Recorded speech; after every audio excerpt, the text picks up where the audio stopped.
Hello, everyone. This is Ryan, and you are listening to The Doctor's Watcher, the encryption enthusiasts podcast about every episode of Doctor Who. This is Kyle. Nice. I am an enthusiast of encryption. Yeah, I figure, it's generally a good idea to protect what you're saying from prying eyes, and encryption's a good way to do that. Indeed. And I also find it just to be, interesting in general. Yeah, kind of learning about, different ciphers and sort of history of how they came up with them. Then, when there's something that's simple enough that you can encrypt or decrypt things by hand, that's always kind of fun to do. Yeah. Yeah. And I do also prefer my communication methods, for example, texting or, SMS and that kind of things, to be encrypted. My phone is encrypted itself. Generally, my hard drives are also encrypted. It's just good to, even if you feel like you don't have a reason for encryption, probably you do. You just didn't know it. Yeah, for sure. Yeah, it's generally, it's best, even like you said, even if you feel like you don't have anything to hide, just be in the habit of protecting your privacy anyway. It's always a good idea. And, either you probably already do have stuff that you might not want authorities learning about, or maybe in the future at some point you might. And in that case, it's probably better optics to have just been encrypting all the time than to suddenly start. Right. Yeah. And not only that, but even if it never happens that you ever had anything you needed to hide or, be whatever secure about, it's just good to, normalize it. And, if you're encrypting, then other people are more likely to encrypt. And it's just good data hygiene in general. Yeah, for sure. And I think, normalizing it is also a very good and valid point. Kind of similar to, things like, including your pronouns in your email signature or whatever. Even if you're, a completely, cis, never even, considered or have considered, but definitely decided that you're not, transgender or non-binary or anything like that. Just putting your pronouns in your email signature or wherever else normalizes it. So when other people feel like they need to, in order to be fully known as who they are, it won't seem weird or anything. It's just a thing people do. Yeah, exactly. Just something people are used to. Personally, if someone hasn't, to, squirrel off down this road for a couple seconds, if someone hasn't shared their pronouns with me, and I don't know them already or whatever, I will default to they, because it's non-gendered and I don't want to assume their pronouns. Yeah, for sure. I try to do that as well. It's, sometimes it's hard because it's not sort of what society has trained us to do. But I think it's really important. Even if you're pretty sure based on what somebody looks like that you probably know what their gender is, you don't actually. Looks can be, I don't even want to say looks can be deceiving, because that's not it. It's just that you can't tell someone's identity just based purely on looks. Right. Unless maybe they have a t-shirt that states their pronouns, but that's not super common. But yeah, exactly. It doesn't give you the information you need. And that's the main reason. But a secondary reason is, every now and again, it's pretty funny to see someone who is not a they get upset by, when you call them they. And then you're like, what? You never told me your pronouns. kind of helps totally normalize it in that sense too.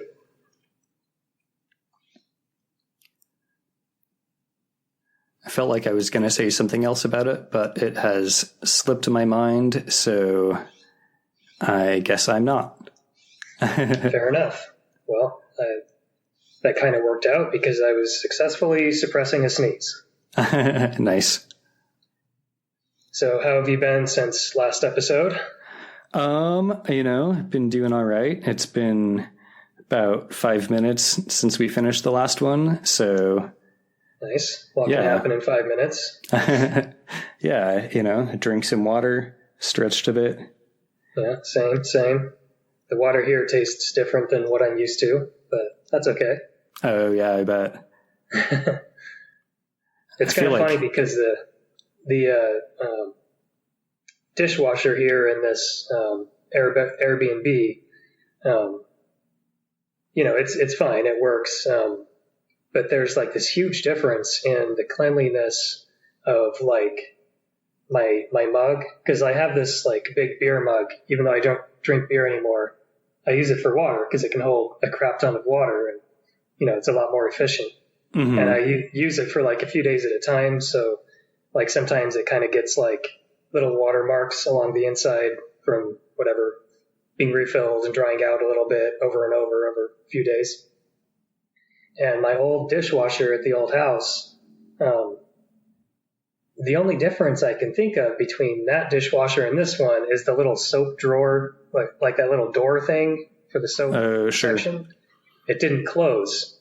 So we would just dump soap in there and then like close the door and the soap would like dribble out immediately.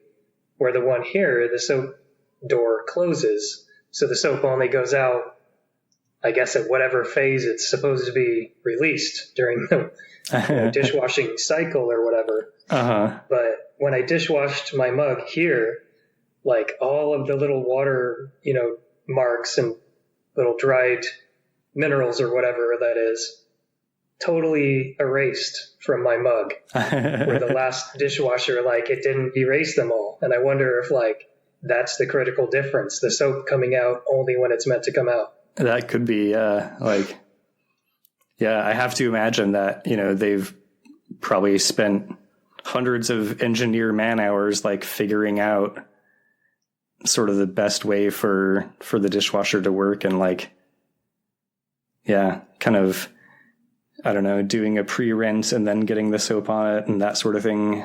So. Right.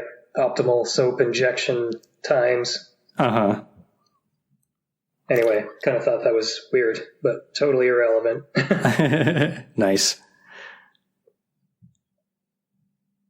Trying to spin weird but totally irrelevant into a segue. Indeed. But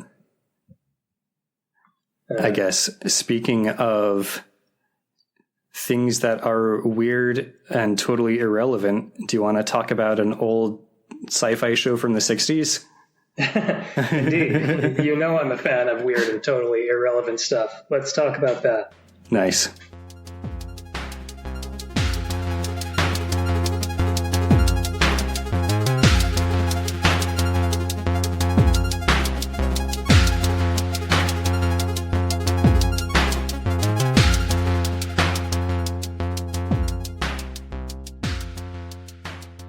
So this is the 12th episode of season 4, and it is the 4th episode of our current serial, The Power of the Daleks.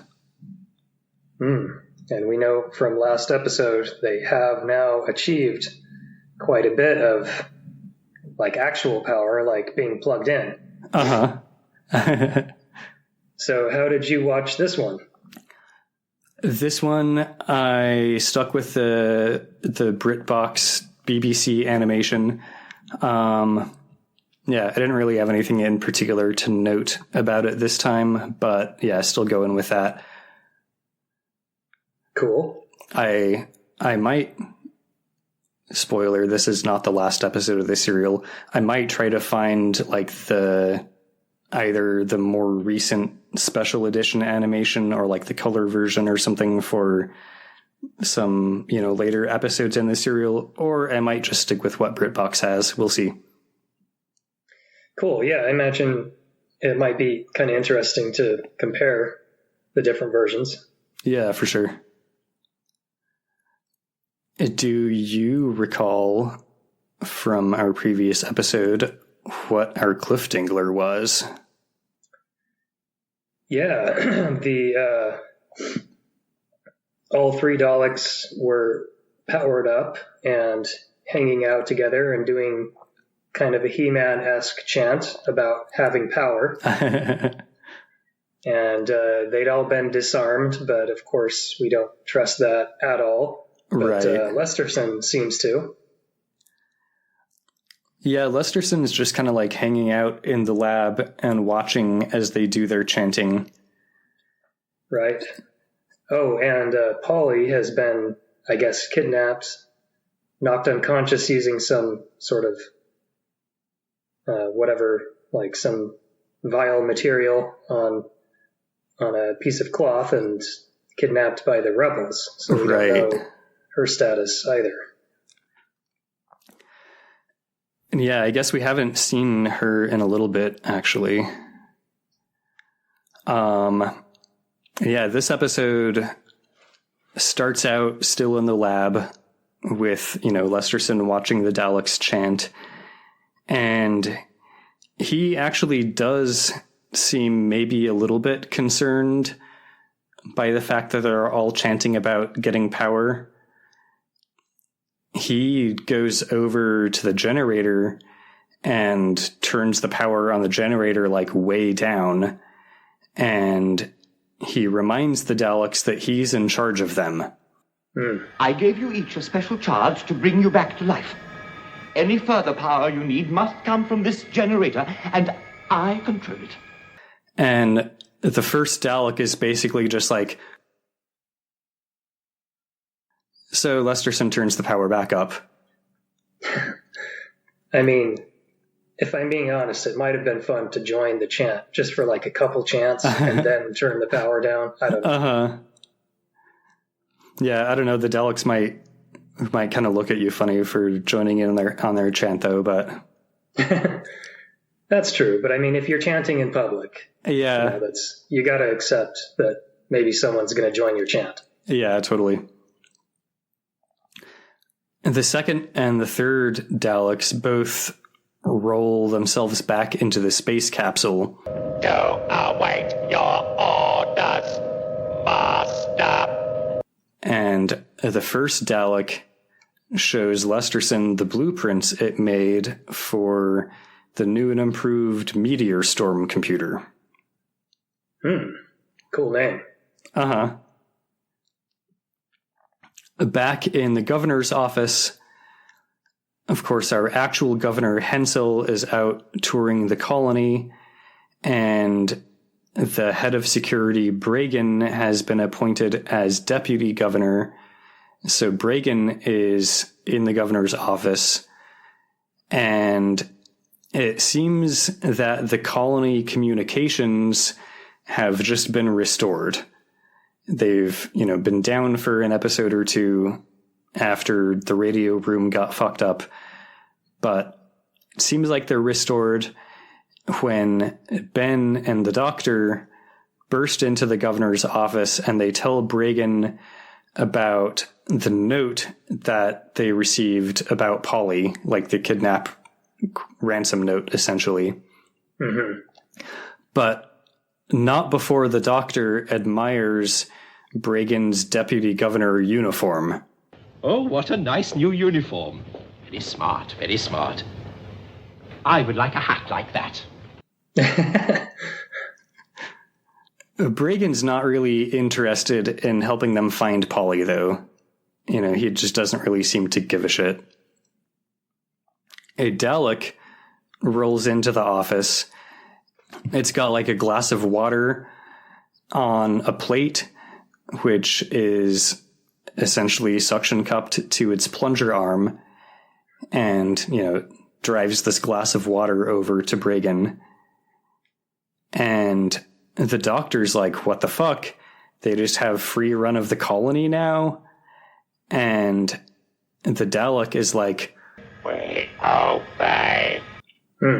That's creepy. Uh-huh.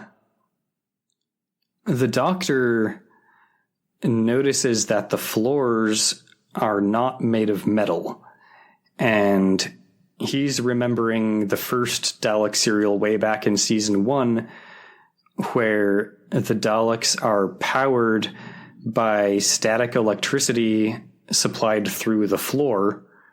So, given that these floors are not metal and thus cannot do static electricity, he wonders like how long the Daleks will be able to keep operating. After Ben and the Doctor leave, Bragan has a phone call, like a quick video call with Governor Hensel, where Bragan tells Hensel basically that there's nothing to report, everything is going totally fine, and Hensel basically says that he'll be gone for at least another day or two on this tour of the colony perimeter. So Bragan's kind of got full run of the colony himself as well. Pretty much, yeah. Out in the corridor, Janley is posting a notice to the notice board. It's actually the notice about reduced milk rations and, possibly supplementing them with dog milk. Nice. So she posts this notice, and this other dude kind of wanders up to the board, and she tells him to check the schedule, and she leaves. Ben and the Doctor also turn up at the notice board, and this other dude seems like he's trying but failing to act like he really just doesn't give a shit about the notice board at all. He's just like hanging out in this area of the corridor for no reason. Like, yeah, just hanging out in the corridor. 3 Daleks roll by down the corridor. They're all have no gun arms. And the Doctor and Ben realize that, like, just a moment ago, they saw a Dalek in the governor's office serving Bragan. There's 3 in the corridor here now, so that means that there are at least 4 Daleks now. Oh, geez. Where did the 4th one come from? Well, Esterson can't have been making them. Perhaps there were more in the capsule than we thought. That is not reassuring. Uh-huh. In Lesterson's lab, he is starting to get worried and having second thoughts about the Daleks. And he shares these thoughts with Janley. Apparently, the Daleks have this whole new long list of supplies that they want. And Lesterson's like, I just gave them a bunch of supplies like a couple hours ago. Why do they need all this, more shit now? And Janley's just like, dude, they're probably like building all sorts of cool new shit for us. And Lesterson's like, yeah, but I only want them to build cool new shit that I specifically ask for and approve. Bit too late for that, bud. Uh-huh. So yeah, he's actually getting concerned about the fact that they seem to show an ability to do original thinking. And he's starting to wonder, like, to what extent can they actually be controlled? He says that if he can't control them, then they're too dangerous and he'll have them destroyed. He says he's going to ask the examiner for his opinion. I think we already all know what that opinion would be. Yeah, he may have said it once or twice. Uh-huh.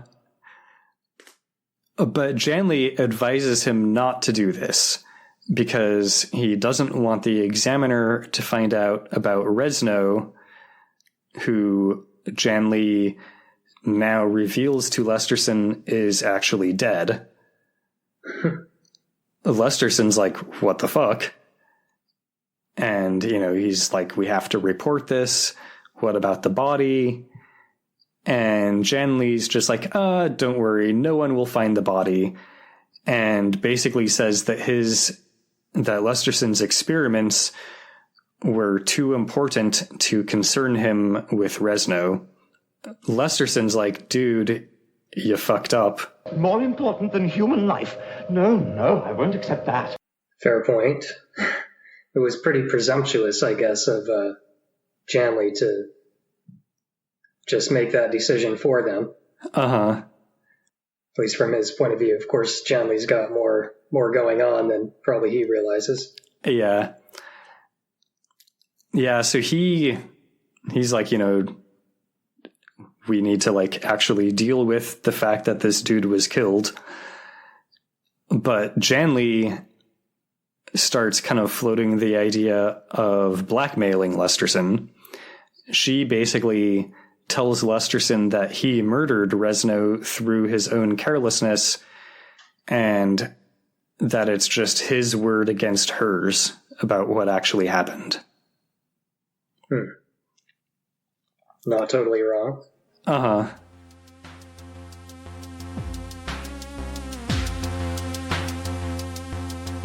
This is Operative 23 sending a message from Resistance Outpost Alpha Charlie Alpha Bravo. I have a critical request which will help bolster the strength of our resistance forces. You must recommend the Doctor's Watcher to everyone you know. Friends, family, co-workers, even the person you sometimes see on the bus. This is the only way for our people's movement to succeed. Share the podcast and leave good reviews. If you do not do this, we will be forced to resort to...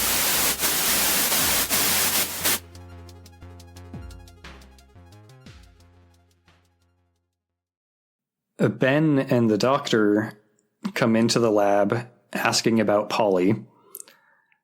Lesterson doesn't actually really believe that Polly's been kidnapped until they show him the note that, basically said, we kidnapped her and she's fine unless you do shit with the Daleks. But he doesn't seem to know anything about this note or about her kidnapping or whatever. The Doctor confirms with Lesterson that there were only 3 Daleks in the capsule, and that Lesterson has not been building new ones. And, after he's confirmed this, after Lesterson agrees with both of these statements, they reveal that they've seen 4 Daleks, and that the only explanation is that the Daleks are reproducing themselves. And Janley's like, but they're machines, like they can't do that. And the Doctor's like, Machines? What makes you think they're just machines? The Daleks are brilliant engineers. Nothing is beyond them given the right materials. And, of course, Lesterson's just like, shit. Finally getting it, dude. Uh-huh. Janley tries covering for Lesterson, basically, and telling Ben and the Doctor that Lesterson's just overworked, and she has the guards escort Ben and the Doctor out of the lab. She, kind of berates the guard for letting them into the lab in the first place, but, of course, the Doctor had used his Accord Every Access badge on the guard. Nice. And that badge combined with good luck on the dice, gonna get you into a lot of rooms. Indeed. Janley calls the engineer Valmar to the lab. He's the one that she gave the gun arm to in the previous episode. And by the time Valmar arrives at the lab, Lesterson is actually asleep because Janley sedated him. She put stuff in his water glass. So Sounds nice. Uh-huh. she tells Valmar that he was just overworked, he needed a rest. I guess she doesn't address the fact that he's resting just like in the lab instead of like back in his quarters or whatever. But she gets Valmar to work laying in the new power cable that the Daleks asked for. And she also like double checks with him to make sure that he saw the notice on the notice board. You excited about that dog milk, bro? Uh-huh. Back in the corridor, the doctor is looking at the notice board again, and he realizes that there's a hidden message. The doctor is also an encryption enthusiast, and this is a very simply encrypted message. It turns out that if you just look at the capital letters in the milk rations notice, the capital letters spell out meeting tonight, 2000 hours, Rocket Room P. Oh, nice. That's a classic cipher. Uh-huh. The doctor tells Ben that they will be attending that meeting and that they will be arriving early.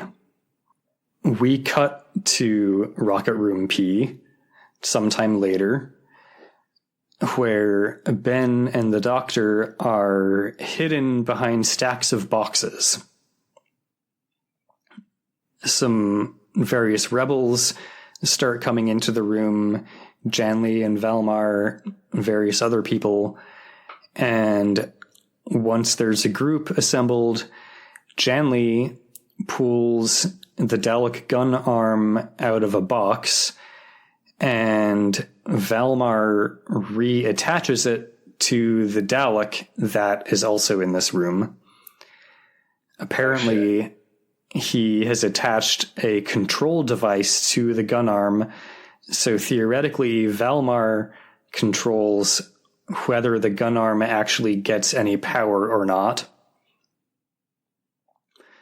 They do a little demonstration where the Dalek film negativizes a 2-inch thick piece of tungsten steel, and it just like completely blows a hole through this sheet of steel. Nice. And yeah, it's pretty impressive. The various rebel leaders in this meeting are all like, holy shit, that seems like super dangerous. How do we know if the Dalek can tell the difference between our people and the governor's people? Like, is the Dalek just going to think like we're all people? And like, how do they know which ones, you know, who they should be killing or not, basically? Valid question. Uh-huh. Valmar's like, it doesn't matter if the Daleks can tell the difference, because I know the difference and I control the gun arm. The other rebels are not necessarily sold on this concept, so Janley volunteers to have it tested on her. Valmar kind of looks over to a man hidden in the shadows, and this shadowy person like waves his arm, I guess, to kind of like agree to this test or whatever, give consent for this to happen. So Valmar flips the switch on his control device, and then the Dalek starts trying to film negativize Janley. The gun arm sounds happen, but no film gets negativized. That's good. Uh-huh. So yeah, it seems like Valmar's control device is working. Janley basically starts talking about how they've got the girl all locked up safely. So, now we know for sure that it was the rebels who kidnapped her. Mm-hmm. And as they have this discussion, Ben accidentally knocks one of the boxes they're hiding behind to the ground. Dope. I guess it was probably kind of the situation where, like, every couple of minutes, the DM's like, all right, give me another stealth roll. And Right. you do that enough, like, eventually the stealth roll is going to be failed. Right, exactly. So a melee ensues. Ben gets knocked unconscious and dragged out of the room. But he kind of tried to, like, distract the rebels from the doctor. This doesn't work. The doctor comes out of hiding when they're like, we know you're there, or whatever. And the mysterious man in the shadows is revealed to be Bragan, of course. Oh. And the doctor tells Bragan that if he's truly in charge of this Dalek, that he should stop it from killing the doctor. The Dalek fires its film negativizer at the doctor before Bragan orders it to stop. But the doctor, I guess, like, dodges. Nice. And does not get film negativized. The doctor says that he's going to tell Governor Hensel about Bragan's dual role as both deputy governor and rebel leader. And Bragan's like, dude, the governor's not going to believe an imposter. Bragan says that he's going to have his men produce the body of the real examiner, dead in the mercury swamp. And the doctor's like, oh, you mean that dude that you killed? Murder's a far worse crime than impersonation. Yes, but you can't prove I'm a murderer, while I can prove that you're an imposter. Oh, snap. The guard takes the doctor away and locks him up in a cell next to Quinn. Quinn's like, dude, what the fuck? You should have listened to me, etc., etc. The doctor updates Quinn on various developments, like learning that Bragan is the rebel leader. And, of course, he also reveals to Quinn that he and Paulin are just travelers. The doctor is not the real examiner. The real examiner is dead and was murdered by Bragan. And, of course, this, the attack on the examiner is what Quinn's being held for. And, yeah, it was actually a murder, obviously. Mm-hmm. When the doctor was put into his cell, he noticed that the guard basically unlocked and locked the cell with, like, a sort of noise-making device. Like, the lock on the cell door is sonically controlled. Interesting. So the doctor empties his pockets, and among the various items in his pockets is a dog whistle, and so he starts blowing that at the lock.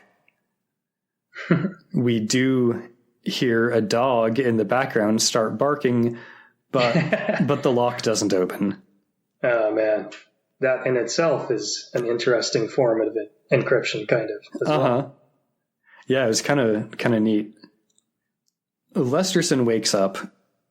He finds himself alone in the laboratory, and he pretty quickly hides as a couple of Daleks come rolling out of the space capsule.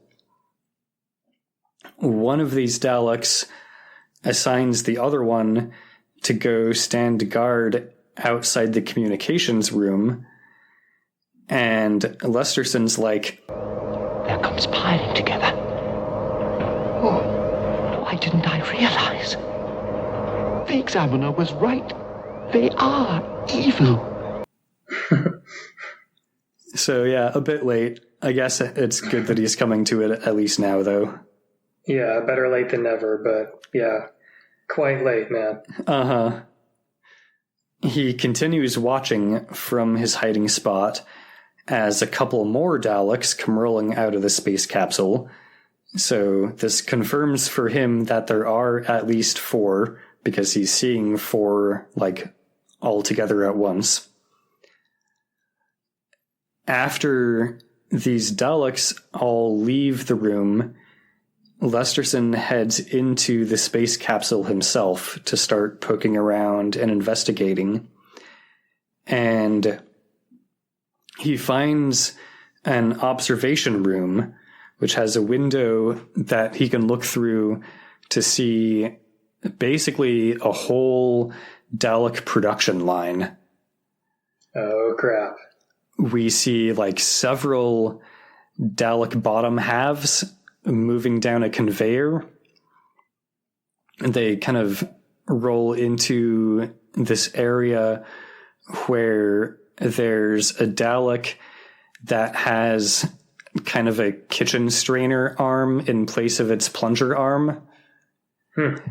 And it uses the strainer to reach into a tub of smoky liquid, and it pulls out one of the weird mutant tentacle claw creatures that we saw like back at the end of episode 1. Oh, interesting. So that's where those come from. Yeah. They like stew them or something. Uh-huh. It pulls it out on its kitchen strainer arm, and it basically looks like just kind of a brain with tentacles. Nice.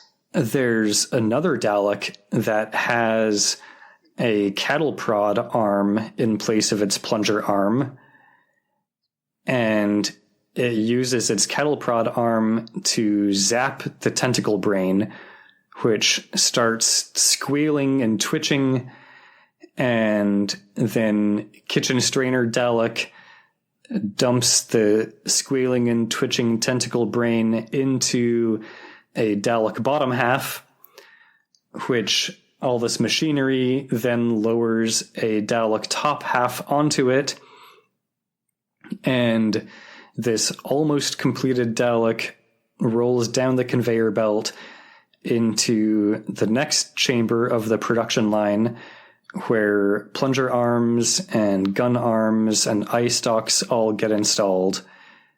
And we can see that this production process has been going on for probably a while. And as each new Dalek gets completed and activated, it joins the other newly completed Daleks in their group chant.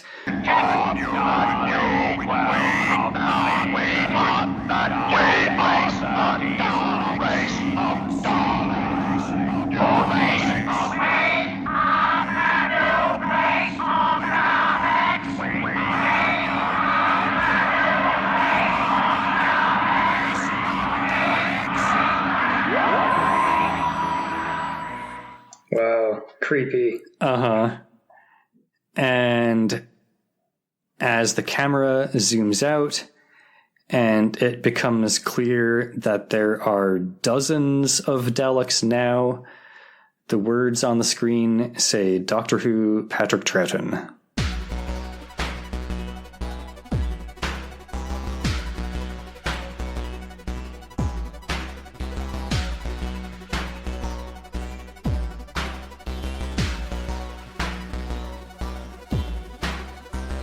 Man, I knew it.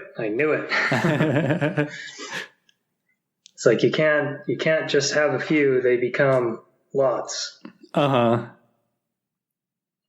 And there's one other thing that's been popping into my head this whole episode.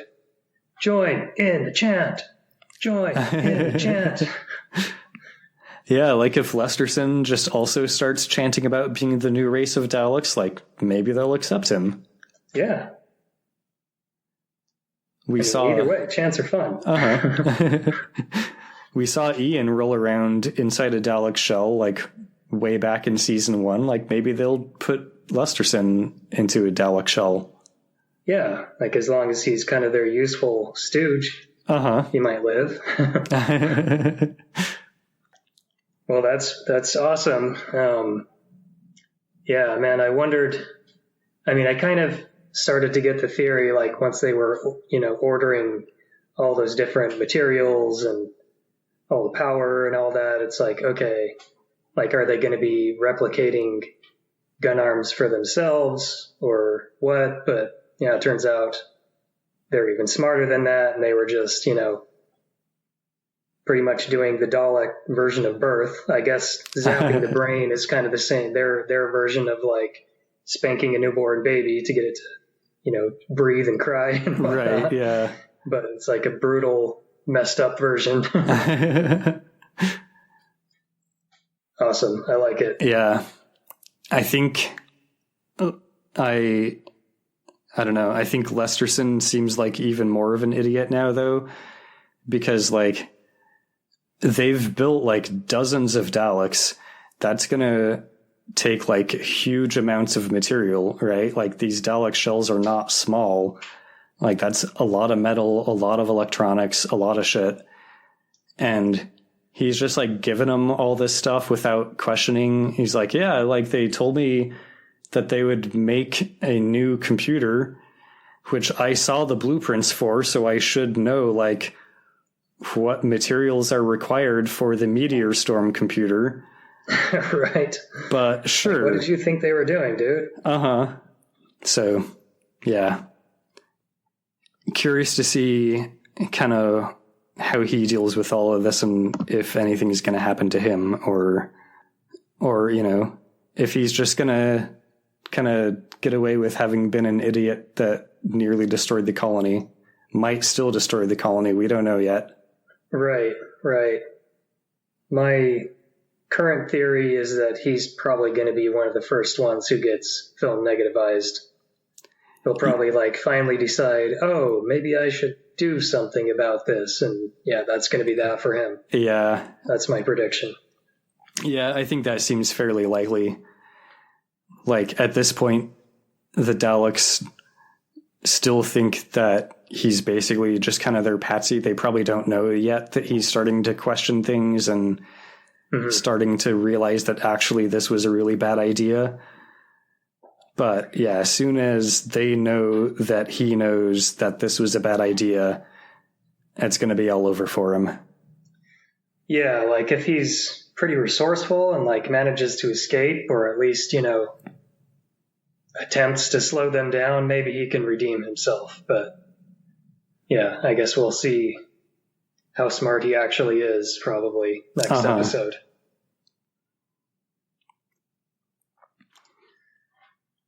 Well, that was a good one. I like how they ramped things up quite a bit. Any further notes on this episode? Yeah, I did want to note that, of course, in the previous episode, Polly got kidnapped, and she actually did not appear at all in this episode. I guess that actually was because Annika Wills was on vacation, got a week off. Ah, nice. I like how they just kind of like write that into it. Oh, yeah, by the way. She said she wanted a week off, so we're having her get kidnapped. Nice. Well, cool. I can't wait to see what happens next, to see what they say she's been up to, or maybe they just will say, oh, yeah, she hasn't been up to anything because she was captured. But either way, I'm very interested to hear the next one. Man, she really got some sun in her jail cell that they locked her up in. Right. Man, those mercury pools and fields are really doing her good. She seems like so relaxed and laid back now after her kidnapping. Right. Awesome. Well, thanks again, listeners, for listening to me listen to Kyle talk about this episode of Doctor Who. And thank you, Ryan, for listening to me talk all about Doctor Who. And thank you, whoever Circuit 23 is, for composing the awesome theme song for this episode and other episodes of The Doctor's Watcher. And I forgot to mention last time, but if you'd like to contact Circuit 23 or me, I can be reached at circuit.23@gmail.com or found on Bandcamp or SoundCloud or Spotify, or I think even Apple Music and other streaming services. Oh, nice. And what if they want to contact us about the Doctor's Watcher? Yeah, if they want to do that, they can send an email to thedoctorswatcher@gmail.com, or they can contact us on Blue Sky at Dr. Watcher, and then whatever other stuff Blue Sky adds onto handles like that. Yeah, cool. Busky.social or whatever. Yeah, cool. Well, thanks, Kyle. This has been a good one. And yeah, I guess I'll see you again in 2 weeks for the next episode. Yeah, come back in 2 weeks for episode 5 of The Power of the Daleks. Join in the chant. Join in the chant. Nice. Bye. Bye.